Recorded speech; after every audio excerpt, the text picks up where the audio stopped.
लोकाभिरामं रणरङ्गधीरं राजीवनेत्रं रघुवंशनाथं कारुण्यरूपं करुणाकरं तं श्रीरामचन्द्रं शरणं प्रपद्ये। कर्पूरगौरं करुणावतारं संसारसारं भुजगेन्द्रहारं सदा भजन्तं हृदयारविन्दे भवं भवामि सहितं नमामि। अतुलितबलधामं हेमशैलाभदेहं धनुजवनकृशानूनां ज्ञानिनामग्रगण्यं सकलगुणनिधानं वानररामधीशं रघुपतिप्रियभक्तं भक्तजातं नमामि। सीताराम चरणरति मोरे अनुदिन बढ़ाओ अनुग्रह तोरे। जय विधिनाथ होई हित मोरा करहु सुमेगी दास मैं तोरा। सीताराम राम राम सीताराम राम राम राजा राम राम राम राजा राम राम राम। हरि ओम नमः शिवाय हरि ओम नमः शिवाय हरि ओम नमः शिवाय हरि ओम नमः शिवाय। हरि शरणम भक्त वत्सल कल्पतरु शरणागत वत्सल दीनबंधु दया सिंधु कृपा सिंधु भगवान श्री राघव जी की महती कृपा से करुणा से शिव पुराण के अब तक पूर्व में 12 अध्याय की कथा सुना चुका हूँ।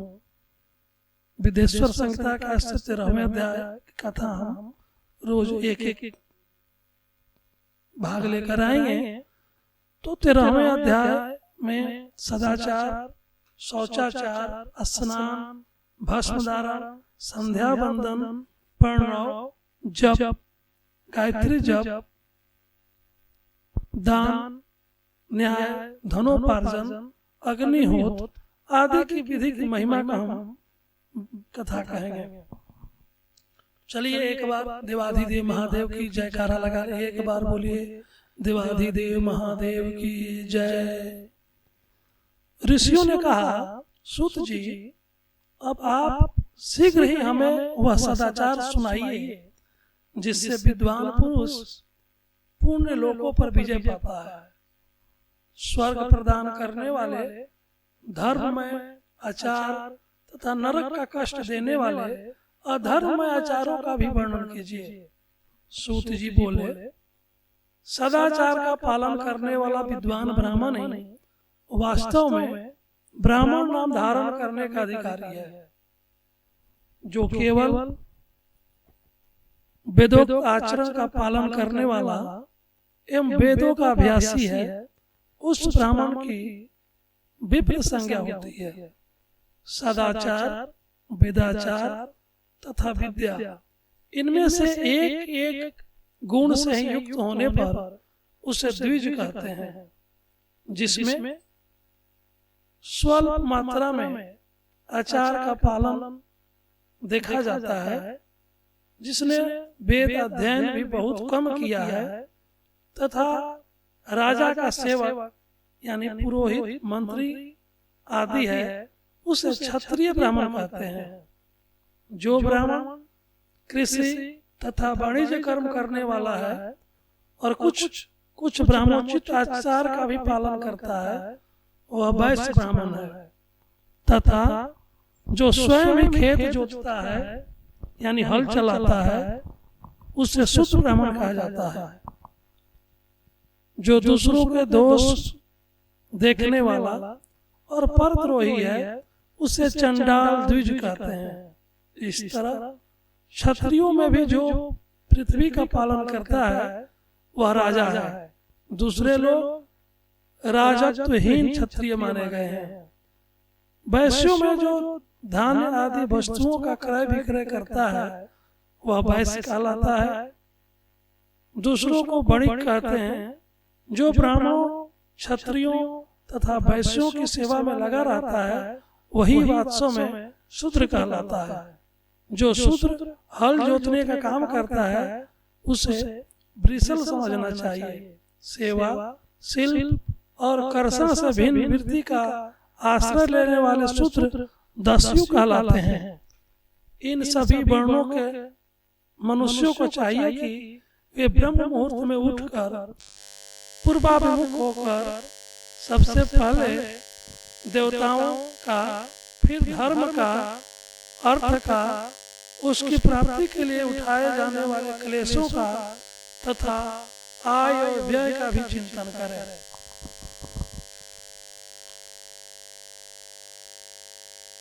रात के पिछले पहर को उषा काल जानना चाहिए। उस अंतिम पहर का जो आधा या मध्य भाग है उसे संधि कहते हैं। उस संधि काल में उठकर द्विज को मल मूत्र आदि का त्याग करना चाहिए। घर से दूर जाकर बाहर से अपने शरीर को ढके रखकर दिन में उत्तराभिमुख बैठकर मल मूत्र का त्याग करें। यदि उत्तराभिमुख बैठने में कोई रुकावट हो तो दूसरी दिशा की ओर मुख करके बैठे। जल, अग्नि, ब्राह्मण आदि तथा देवताओं का सामना बजाकर बैठे। मल त्याग करके उठने पर उसे मल को न देखें। तदंतर जलाशय से बाहर निकाले हुए जल से ही गुद्दा की शुद्धि करें अथवा देवताओं, पितरों तथा ऋषियों के तीर्थों में उतरे बिना ही प्राप्त हुए जल से शुद्धि करनी चाहिए। गुद्दा में 7, 5 या 3 बार मिट्टी लगाकर उसे धोकर शुद्ध करें। लिंग में ककोड़े के फल के बराबर मिट्टी लेकर लगाएं, उसे धो लें। परंतु गुद्दा में लगाने के लिए 1 पसर मिट्टी की आवश्यकता होती है। लिंग और गुड्डा की शुद्धि के पश्चात उठकर अन्यत्र जाएं और हाथ पैरों को शुद्धि करके 8 बार कुल्ला करें। जिस किसी वृक्ष के पत्ते से अथवा उसके पतले काट से जल के बाहर दंतवन करना चाहिए। उस समय तर्जनी अंगुली का उपयोग न करें। यह दंत शुद्धि का विधान बताया गया है। तदंतर जल संबंधी देवताओं को नमस्कार करके मंत्र पाठ करते हुए जलाशय में स्नान करें। यदि कंठ तक या कमर तक पानी में खड़े होने की शक्ति न हो तो घुटने तक जल में खड़ा हो अपने ऊपर जल छिड़क कर मंत्रोच्चार पूर्वक स्नान कार्य संपन्न करें। विद्वान पुरुष को चाहिए कि वह तीर्थ जल से देवता आदि का स्नान तर्पण करें। इसके बाद धौत्र वस्त्र लेकर 5 कच्छ करके उसे धारण करें। साथ ही कोई उत्तरीय भी धारण कर ले, क्योंकि संध्या बंदन आदि सभी कर्मों में उसकी आवश्यकता होती है। नदी आदि तीर्थों में स्नान करने पर स्नान संबंधी उतारे हुए वस्त्रों को न धोए। स्नान के पश्चात विद्वान पुरुष भींगे हुए उस वस्त्र को बावड़ी में कुएं के पास अथवा घर आदि में ले जाएं और वहां पत्थर पर, लकड़ी आदि पर जल में या स्थल में अच्छी तरह धोकर उस वस्त्र को निचोड़े। द्विजो, वस्त्र को निचोड़ने से जो जल गिरता है वह एक श्रेणी में पितरों की तृप्ति के लिए होता है। इसके बाद जबाली उपनिषद में बताए गए मंत्र से भस्म लेकर उसके द्वारा त्रिपुंड लगाए। जबाली उपनिषद में जो मंत्र बताया गया है वह है ओम अग्निरिति भस्म वायुरिति भस्म व्योमोति भस्म जलमिति भस्म स्थलमिति भस्म। इस मंत्र से भस्म को अभिमंत्रित करें और मानस्तुके तन्यो मान आयुषी मानो गोसी मानो स्वशिरिषा मानो वीरान रुद्र भामिनो बधिरहर विसंति सदमित्वा वामहे। इसी विधान का पालन, इस विधि का पालन न किया जाए, इसके पूर्व ही यदि जल में भस्म गिर जाए तो गिराने वाले नरक में जाता है। आप ही अस्था इत्यादि मंत्र से पाप शांति के लिए सिर पर जल छिड़के, यश छाया इस मंत्र को पढ़कर पैर पर जल छिड़के, इससे संधि प्रोक्षण कहते हैं। आप ही सस्ता इत्यादि मंत्र में 3 ऋचाएं हैं और प्रत्येक ऋचा में गायत्री छंद के 3-3 चरण हैं। इनमें प्रत्येक ऋचा के 3 चरणों का पाठ करते हुए क्रमशः पैर, मस्तक और हृदय में जल छिड़के। दूसरी ऋचा के 3 चरणों को पढ़कर क्रमशः मस्तक, हृदय और पैर में जल छिड़के तथा तीसरी ऋचा के 3 चरणों का पाठ करके क्रमशः हृदय, पैर और मस्तक का जल से प्रोक्षण करें। इससे विद्वान पुरुष मंत्र स्नान कहते हैं। किसी अपवित्र वस्तु के किंचित स्पर्श हो जाने पर, अपना स्वास्थ्य ठीक न रहने पर, राजा और राष्ट्र भय उपस्थित होने पर तथा यात्रा काल में जल की उपलब्धि न होने की व्यवस्था आ जाने पर मंत्र स्नान करना चाहिए। प्रातः काल सूर्यास्त मनुष्य इत्यादि सूर्यानुवाक से तथा शाम काल में अग्निश्चमा मनुष्य इत्यादि अग्नि संबंधी अनुवाक से जल का आचमन करके पुनः जल से अपने अंगों का प्रोक्षण करें। मध्याह्न काल में भी आप पुनः तो इस मंत्र से आचमन करके पूर्ववत प्रोक्षण या मार्जन करना चाहिए। प्रातः काल की संध्योपासना में गायत्री मंत्र का जप करके 3 बार ऊपर की ओर सूर्य देव को अर्घ देनी चाहिए। ब्राह्मणों मध्याह्न काल में गायत्री मंत्र के उच्चारण पूर्वक सूर्य को एक ही अर्घ देना चाहिए। फिर शाम काल आने पर पश्चिम की ओर मुख करके बैठ जाएं और पृथ्वी पर ही सूर्य के लिए अर्घ दें। प्रातः काल और मध्याह्न के समय अंजलि में अर्घ जल लेकर अंगुलियों की ओर से सूर्य देव के लिए अर्घ दें। फिर अंगुलियों के छिद्र से ढलते हुए सूर्य को देखें तथा उनके लिए स्वतः प्रदक्षिणा करके शुद्ध आचमन करें। सायंकाल में सूर्यास्त से 2 घड़ी पहले की हुई संध्या निष्फल होती है, क्योंकि वह सायं संध्या का समय नहीं है। ठीक समय पर संध्या करनी चाहिए, ऐसी शास्त्र की आज्ञा है। यदि संध्योपासना किए बिना दिन बीत जाए तो प्रत्येक समय के लिए क्रमशः प्रायश्चित करना चाहिए। यदि एक दिन बीते तो प्रत्येक बीते हुए संध्या काल के लिए नित्य नियम का अतिरिक्त 100 गायत्री मंत्र का अधिक जप करें। यदि नित्य कर्म के लुप्त हुए 10 दिन से अधिक बीत जाए तो उसके प्रायश्चित में 1 लाख गायत्री का जप करना चाहिए। यदि 1 मास तक नित्य कर्म छूट जाए तो पुनः अपना उपनयन संस्कार कराए। अर्थ सिद्धि के लिए इस गौरी, कार्तिकेय, विष्णु, ब्रह्मा, चंद्रमा और यम का तथा ऐसे ही अन्य देवताओं का भी शुद्ध जल से तर्पण करें। फिर तर्पण कर्म को ब्रह्मार्पण करके शुद्ध आचमन करें।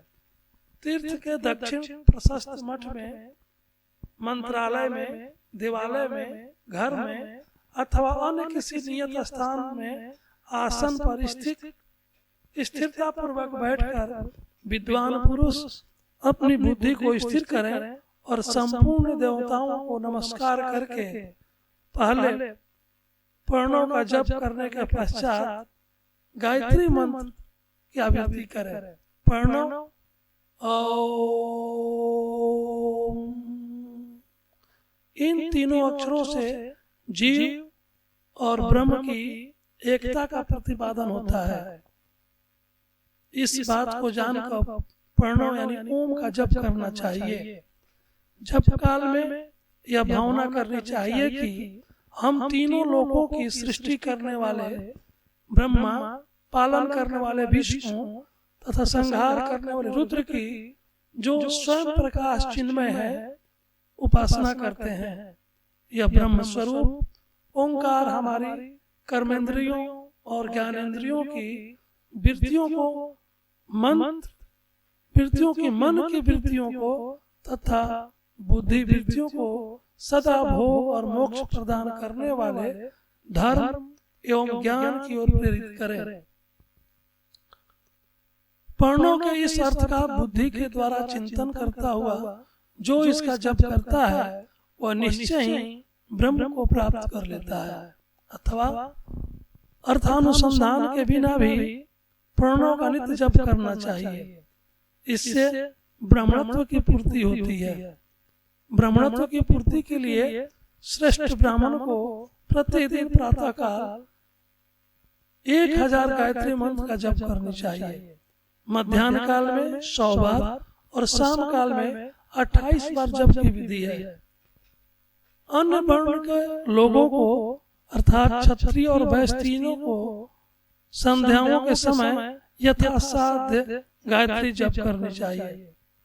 शरीर के भीतर मूलाधार, स्वाधिष्ठान, मणिपुर, अनाहत, आज्ञा और सहस्त्रार ये 6 चक्र हैं।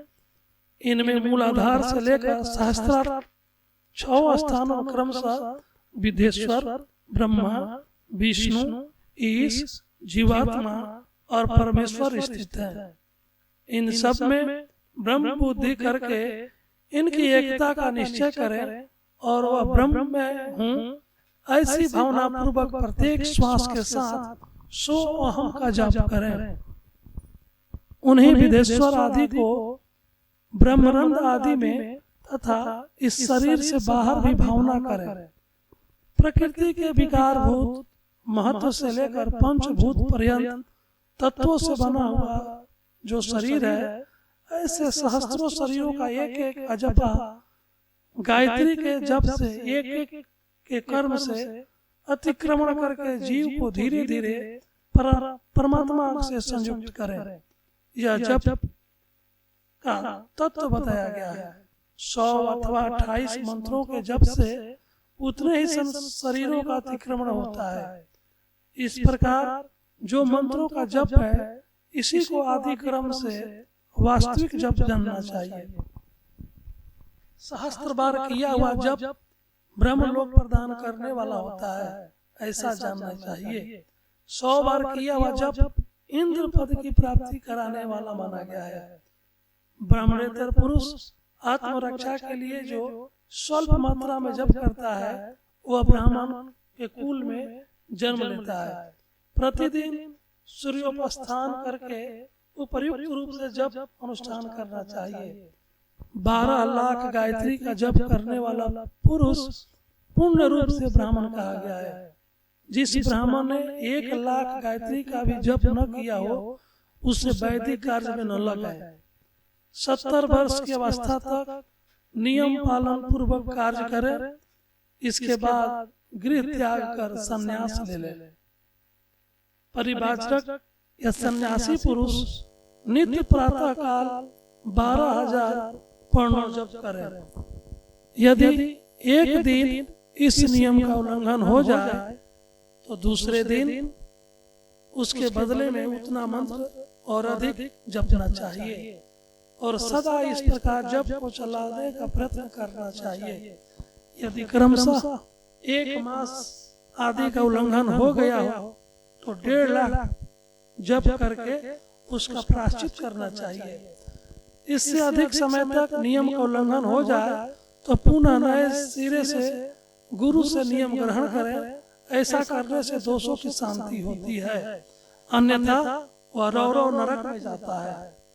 जो सकाम भावना से युक्त गृहस्थ ब्राह्मण है उसी को धर्म तथा अर्थ के लिए यत्न करना चाहिए। मुमुक्षु ब्राह्मण को तो सदा ज्ञान का ही अभ्यास करना चाहिए। धर्म से अर्थ की प्राप्ति होती है, अर्थ से भोग सुलभ होता है, फिर उस भोग से वैराग्य संभव होती है। धर्म पूर्वक उपार्जित धन से जो भोग प्राप्त होता है उससे एक दिन अवश्य वैराग्य का उदय होता है। धर्म के विपरीत अधर्म से उपार्जित हुए धन के द्वारा जो भोग प्राप्त होता है उससे भोगों के प्रति आसक्ति उत्पन्न होती है। मनुष्य धर्म से धन पाता है, तपस्या से उसे दिव्य रूप की प्राप्ति होती है। कामनाओं का त्याग करने वाला पुरुष के अंतःकरण की शुद्धि होती है, उस शुद्धि से ज्ञान का उदय होता है, इसमें संशय नहीं है। सतयुग आदि में तप को ही प्रशस्त कहा गया है, किंतु कलयुग में द्रव्य साध्य धर्म अच्छा माना गया है। सतयुग में ध्यान से, त्रेता में तपस्या से और द्वापर में यज्ञ करने से ज्ञान की सिद्धि होती है, परंतु कलयुग में प्रतिमा यानी भागवत विग्रह की पूजा से ज्ञान लाभ होता है। अधर्म हिंसा यानी दुख रूप है, धर्म सुख रूप है। अधर्म से मनुष्य दुख पाता है और धर्म से सुख एवं अभ्युदय का भागी होता है। दुराचार से दुख प्राप्त होता है और सदाचार से सुख। अतः भोग और मोक्ष की सिद्धि के लिए धर्म का उपार्जन करना चाहिए। जिसके घर में कम से कम 4 मनुष्य हैं, ऐसे कुटुंबी ब्राह्मण को जो 100 वर्ष के लिए जीवन निर्वाह की सामग्री देता है, उसके लिए वह दान ब्रह्मलोक की प्राप्ति कराने वाला होता है। 1 सहस्त्र चंद्रायण व्रत अनुष्ठान ब्रह्मलोक दायक माना गया है। जो क्षत्रिय 1 सहस्त्र कुटुंब को जीविका और आवास देता है, उसका वह कर्म इंद्रलोक की प्राप्ति कराने वाला होता है। 10,000 कुटुंबों को दिया हुआ आश्रय दान ब्रह्मलोक प्रदान करता है। दाता पुरुष जिस देवता को सामने रखकर दान करता है, अर्थात दान के द्वारा जिस देवता को प्रसन्न करना चाहता है, उसी का लोक उसे प्राप्त होता है। यह बात वेद वेता पुरुष अच्छी तरह जानते हैं। धनहीन पुरुष सदा तपस्या का उपार्जन करे, क्योंकि तपस्या और तीर्थ सेवन से अक्षय सुख पाकर मनुष्य उसका उपभोग करता है। अब मैं न्यायतः धन के उपार्जन की विधि बता रहा हूँ। ब्राह्मण को चाहिए कि वह सदा सावधान रहकर विशुद्ध प्रतिग्रह यानी दान ग्रहण तथा याजन यज्ञ कराने आदि से धन का अर्जन करे। वह इसके लिए कहीं दीनता न दिखाए और न अत्यंत कलेशदायक कर्म भी करे। क्षत्रिय बाहुबल से धन उपार्जन करे। वैश्य कृषि एवं गो रक्षा से नयोपार्जित धन का दान करने से दाता को ज्ञान की सिद्धि प्राप्त होती है। ज्ञान सिद्धि द्वारा सब पुरुषों को गुरु कृपा मोक्ष सिद्धि सुलभ होती है। मोक्ष से स्वरूप की सिद्धि प्राप्त होती है, जिससे मुक्त पुरुष परमानंद का अनुभव करता है। गृहस्थ पुरुष को चाहिए कि वह धन आदि सब वस्तुओं का दान करे। वह तृषा निवृत्ति के लिए जल तथा क्षुधा रूपी रोग की शांति के लिए सदा अन्न दान करे। खेत, धान, कच्चा अन्न तथा भक्ष्य भोज, ले और चौस, ये 4 प्रकार के सिद्ध अन्न दान करने चाहिए, जिसके अन्न को खाकर मनुष्य जब तक कथा श्रवण आदि सत्कर्म का पालन करता है, उतने समय तक उसके किए हुए पुण्य का फल का आधा भाग दाता को मिल जाता है। इसमें संशय नहीं है। दान लेने वाले पुरुष दान में प्राप्त हुई वस्तु का दान तथा तपस्या करके अपने प्रतिग्रह जनित पाप की शुद्धि कर ले, अन्यथा उसे रौरव नरक में गिरना पड़ता है। अपने धन के 3 भाग करे, 1 भाग धर्म के लिए, दूसरा भाग वृद्धि के लिए तथा तीसरा भाग अपने भोग के लिए। नित्य, नैमित्तिक और काम में ये तीनों प्रकार के कर्म धर्मार्थ रखे हुए धन से करे। साधक को चाहिए कि वह वृद्धि के लिए रखे हुए धन से ऐसा व्यापार करे जिससे उस धन की वृद्धि हो तथा भोग के लिए रक्षित धन से हितकारक, परिमित एवं पवित्र भोग भोगे।